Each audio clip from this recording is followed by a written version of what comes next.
我的家，我和我的男朋友、2只猫和1只狗生活在一起。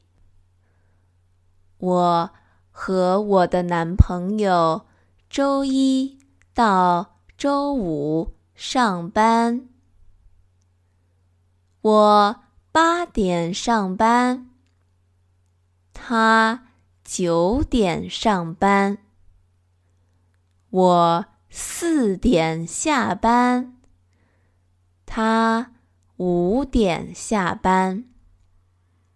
早晨，我们一起起床，刷牙洗脸。他去遛狗，我喂猫。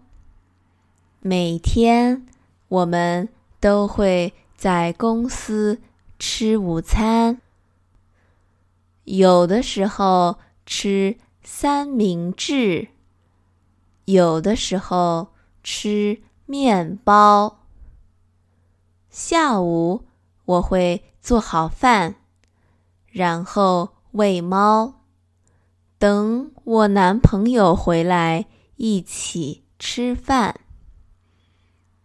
吃完饭，我们一起去遛狗。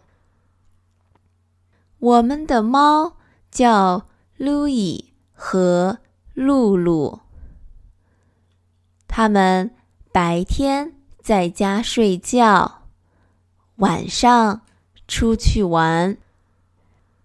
我们的狗叫卢卡，每天至少需要遛它2次。周末的时候，我们会带它去公园。这就是我的一家，2个人，2只猫，1只狗。我的家，我和我的男朋友、2只猫和1只狗生活在一起。我和我的男朋友周一到周五上班。我8点上班，他9点上班。我4点下班，他5点下班。早晨，我们一起起床，刷牙洗脸。他去遛狗，我喂猫。每天，我们都会在公司吃午餐。有的时候吃三明治，有的时候吃面包。下午我会做好饭，然后喂猫，等我男朋友回来一起吃饭。吃完饭，我们一起去遛狗。我们的猫叫路易和露露，它们白天在家睡觉，晚上出去玩。我们的狗叫卢卡，每天至少需要遛它2次。周末的时候，我们会带它去公园。这就是我的一家，2个人，2只猫，1只狗。